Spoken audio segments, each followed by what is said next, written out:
एक गांव में मजदूर पेरू रहता था। वह पत्थरों को तोड़कर तोड़कर उनके छोटे छोटे टुकड़े किया करता था।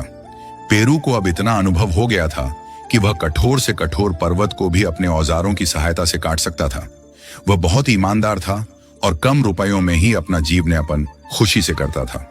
वह 2 वक्त की रोटी जुटाता और जो समय बचता उसमें मां काली की पूजा करता था। पेरू को मां काली पर बहुत आस्था थी। वह हमेशा लोगों की मदद करता था और उनके साथ मिलकर उनकी समस्याएं हल करवाता था।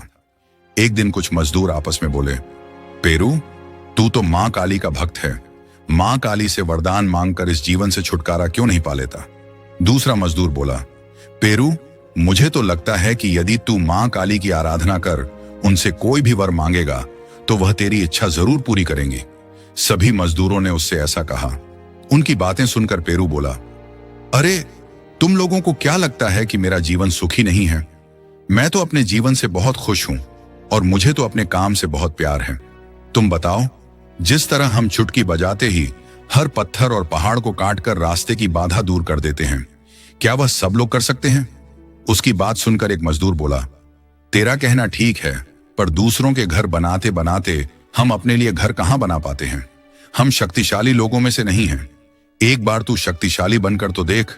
इसी प्रकार चर्चा करते करते रात हो गई। खाना खाने के बाद वह सोने जा ही रहा था कि क्या देखता है, उसकी झोपड़ी में चारों ओर उजाला फैल गया है और मां काली उसके सामने साक्षात खड़ी हैं। वह बोल रही हैं, पेरू, मैं तुझसे बहुत प्रसन्न हूं। बोल, तेरी क्या इच्छा है? अचानक कुछ देर पहले हुई बात इस तरह सच हो जाएगी, यह यकीन तो पेरू को भी न था। उसने मां को दंडवत प्रणाम किया और फिर खुद सोचते हुए बोला, हे मां, आप तो मुझे फल फूलों से लदा एक छायादार वृक्ष बना दीजिए। मुझे लगता है कि छायादार वृक्ष सबसे शक्तिशाली होता है। मां काली ने उसकी बात पूरी कर दी। कुछ ही देर में पेरू एक छायादार वृक्ष बन गया, लेकिन थोड़ी देर में ही उसे महसूस हुआ कि सूरज की गर्मी से उसके पत्ते सूखकर झड़ रहे हैं। यह देखकर उसने सूरज की ओर देखा तो पाया कि वही सबसे शक्तिशाली है। अब उसने फिर से मां काली की आराधना की। मां काली बोली, कहो बेटा, क्या हुआ? पेरू बोला, मां, वृक्ष सबसे शक्तिशाली नहीं है। मुझे तो सबसे शक्तिशाली सूरज लगता है, जिसकी गर्मी से दुनिया दहल जाती है। सूरज ना हो तो जीवन बेकार है। मुझे तो आप सूरज बना दीजिए। उसकी इस बात पर मां काली मुस्कुराई और बोली, तथास्तु। कुछ देर में पेरू सूरज बनकर आसमान में चमकने लगा। अब पेरू को लगा कि सचमुच सूरज शक्तिशाली है। तभी कुछ ही देर में बादलों के टुकड़े आए और उन्होंने सूरज को ढक दिया। अब चारों ओर छाया हो गई। ठंडक से लोगों को राहत मिली और लोग बादलों का गुणगान करने लगे। यह देखकर पेरू को लगा कि बादल तो सूरज से भी अधिक ताकतवर हैं। बस फिर क्या था, उसने एक बार फिर मां काली को पुकारा, उसकी आराधना की। मां काली उसके सामने प्रकट हुई तो वह बोला, मां, मुझे तो बादल का जीवन चाहिए। आप मुझे बादल का टुकड़ा बना दीजिए। मुझे लगता है कि उसका जीवन सबसे अधिक अच्छा है। मां काली मुस्कुराई और बोली, बादल बनकर भी देख लो। कुछ ही देर में पेरू बादल बनकर आसमान में घूमने लगा, लेकिन तभी तेज वायु का एक झोंका आया और बादल गेंद की तरह इधर उधर लुढ़कने लगा। अब तो वह बहुत परेशान हो गया। उसने फिर मां काली को आवाज दी। मां इस बार उसके बोलने से पहले ही समझ गई और उसे वायु बना दिया। पेरू वायु बनकर इधर उधर घूमने लगा। तभी उसने देखा कि एक विशालकाय पर्वत ने उसका मार्ग रोक लिया है। यह देखकर पेरू को लगा कि सचमुच पर्वत से शक्तिशाली कोई नहीं है। पर्वत तो सबको रोक सकता है। इस बार उसने फिर मां को बुलाया। मां ने इस बार उसे पर्वत बना दिया। अब पेरू पर्वत बनकर खड़ा रहा, लेकिन एक दिन उसने देखा कि कोई उसके नीचे प्रहार कर रहा है और उस प्रहार से वह हिलने लगा है।